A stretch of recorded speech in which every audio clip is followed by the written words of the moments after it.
ওয়ালাইকুম রহমতুল্লাহি ওয়া বারাকাতুহু। পেঁয়াজ আমদানিতে বাংলাদেশের নিষেধাজ্ঞা বেফাকে ভারতের ব্যবসায়ীরা।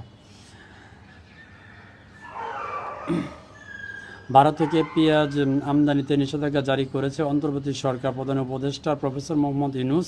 নিষেধাজ্ঞায় প্রবল সমস্যায় পড়ছেন ভারতীয় পেঁয়াজ রপ্তানিকারকরা ও ব্যবসায়ীরা।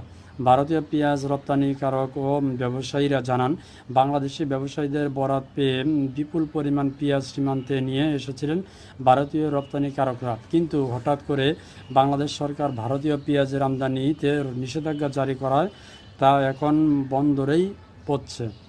এই পশ্চিমবঙ্গের মালদা জেলার মাহদিপুর, দক্ষিণ দিনাজপুর জেলার হিলি, উত্তর 24 পরগনার জেলার গোজাডাঙ্গা পেট্রোপোল স্থল সীমান্তে এসব সীমান্তে ট্রাক ও গোডাউন মিলিয়ে অন্তত 30,000 টন পেঁয়াজ বস্তাবন্দি হয়ে পড়ে রয়েছে। প্রতিদিনই একটু একটু করে পেঁয়াজের পচন ধরছে। আর বিপুল ক্ষতির হাত থেকে বাঁচতে স্থানীয় বাজারে পানির দরে এই পেঁয়াজ বিক্রি করে দিচ্ছে ভারতীয় রপ্তানিকারকরা।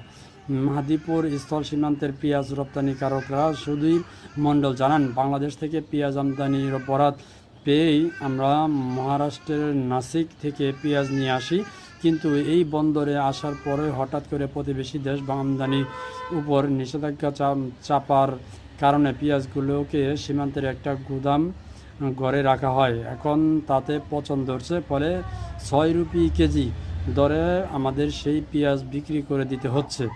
4 ট্রাক পেঁয়াজের ক্ষেত্রে আমাদের একটা বড় ক্ষতি। মালদার স্থানীয় ব্যবসায়ী সাজিরুল শেখ বলেন, আমরা কেউ 50 ট্রাক, আবার কেউ 70 ট্রাক পেঁয়াজ নাসিক ও ইন্দোর থেকে কিনে মালদায় নিজেদের গোডাউনে রেখেছিলাম।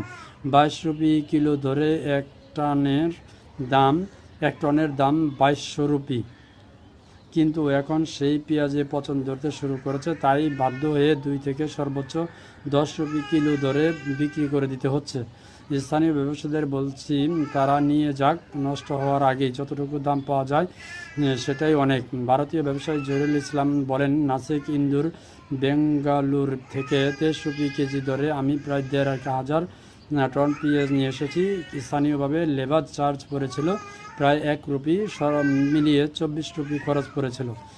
মানে মাঝে মাঝে এরকম আসলে করা উচিত। তবে বাংলাদেশে কি বলবো, বাংলাদেশেও মাঝে মাঝে আমদানি বন্ধ করে দেয় ভারত সরকার, যার কী কারণে আসলে পেঁয়াজের উপর নিষেধাজ্ঞা জারি করেছে আমরা জানি না। যখন জানবো অবশ্যই জানাবো। ধন্যবাদ।